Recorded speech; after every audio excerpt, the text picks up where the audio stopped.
Right, Emma. So today we're really diving into something critical for affiliate marketers, crafting product reviews that don't just exist, but actually convert.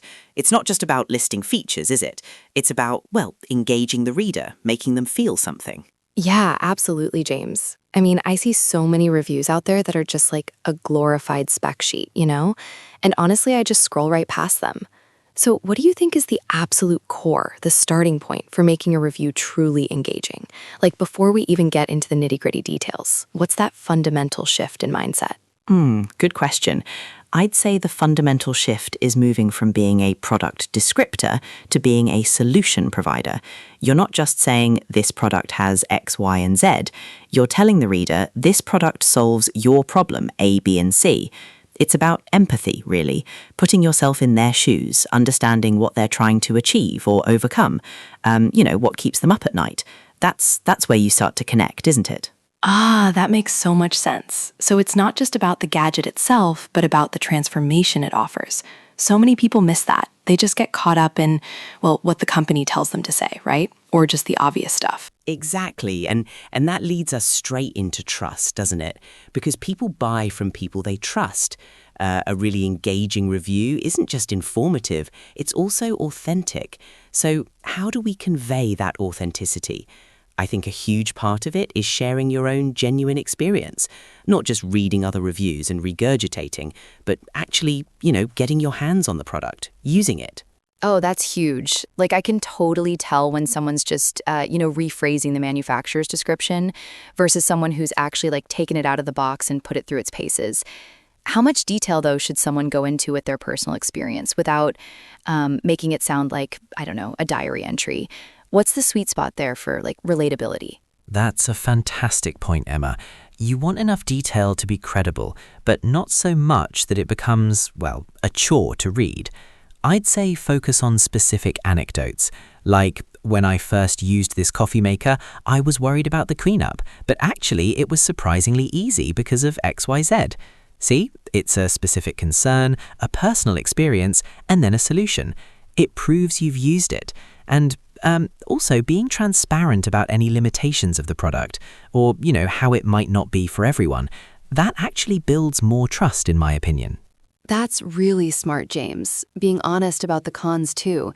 That makes you sound way more credible. Okay, so we've established the empathetic, trustworthy approach.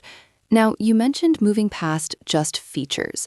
Can you elaborate a bit on how affiliate marketers can really nail presenting the benefits? Because, sometimes it feels a bit abstract, How do you make those benefits tangible and exciting? Right, absolutely. This is where many people fall short. A feature is what something is. A benefit is what it does for the user. So instead of saying, this phone has a 50-megapixel camera, you'd say, capture breathtaking, professional quality photos even in low light so you never miss a moment with your family. See the difference? One is a spec, the other is an outcome, a feeling. You want to paint a picture of the user's life after they start using the product. Wow, that's a brilliant way to put it. Paint a picture. So really, it's about transforming that dry technical detail into something that resonates emotionally, right? And I guess this also goes back to understanding your audience really, really well, because what's a benefit to one person might not be for another. Precisely. Knowing your audience is paramount. What problems are they facing? What desires do they have? Tailor your benefits to resonate directly with them. Don't just list all the benefits, list the most relevant ones. That's key. Okay, so we've got the empathetic, trustworthy, benefit-driven writing down. But let's be real. In today's digital world, text alone isn't always enough, is it? We need multimedia. I mean, visuals, videos, they're absolutely crucial for engaging product reviews, aren't they?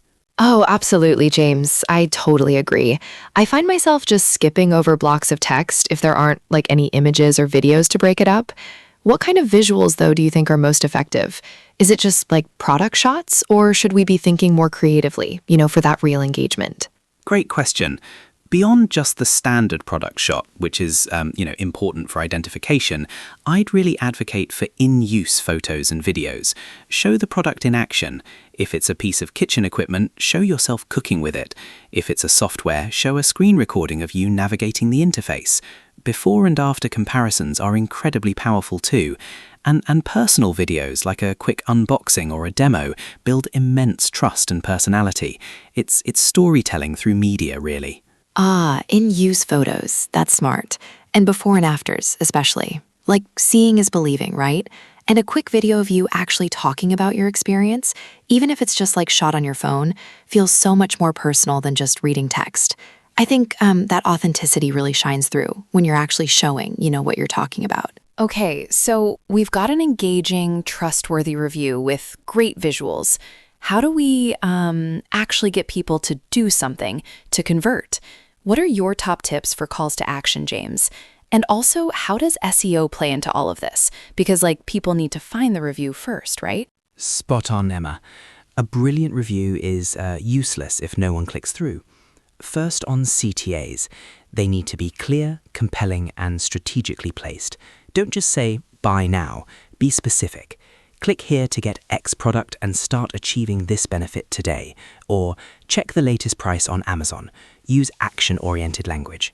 And multiple CTAs, not just one at the end, but, interspersed naturally throughout the review, especially after you've highlighted a key benefit. So, not just shouting buy, buy, buy, but gently guiding them and making it super easy to take that next step. What about SEO then? How do we make sure our beautifully crafted reviews actually show up in searches? SEO is foundational. Start with keyword research, obviously. What are people searching for when looking for this product? Include those keywords naturally in your title, headings, and throughout the body text. Think long-tail keywords too, like best product name for specific problem. Optimize your images with alt text, and make sure your page loads quickly. A good review, properly optimized, is a continuous lead-generating asset. Don't forget internal and external links too, where relevant. Right, Emma. Last but not least, we've talked about building trust, but what about when a product isn't perfect? And frankly, very few are. How do you address the negatives without, completely undermining your effort to convert? And then, of course, the ever-important ethical disclosure. Oh, that's such a good point, James. Because if you only talk about the good stuff, you just sound like a shill, right? It actually detracts from trust. So how do you weave in the not so great bits in a way that still feels, balanced and helpful to the reader and doesn't kill the sale? Exactly. You frame the negatives as considerations or minor drawbacks rather than deal breakers, unless they genuinely are. For instance, while the battery life isn't industry leading, it's perfectly adequate for a full day's use for most people, and the fast charging compensates for it. See, you acknowledge it, but you mitigate it. It shows you're being fair. And on disclosure, it's non-negotiable. Clearly state that you're an affiliate and may earn a commission. Place it at the top of your review and maybe even in the footer. Honesty always wins, ultimately. Yeah, transparency is key. It just solidifies that trust you've been trying to build. And approaching the cons like considerations is a really smart psychological play. So much to think about, James. But honestly, it all makes so much sense for actually, converting clicks.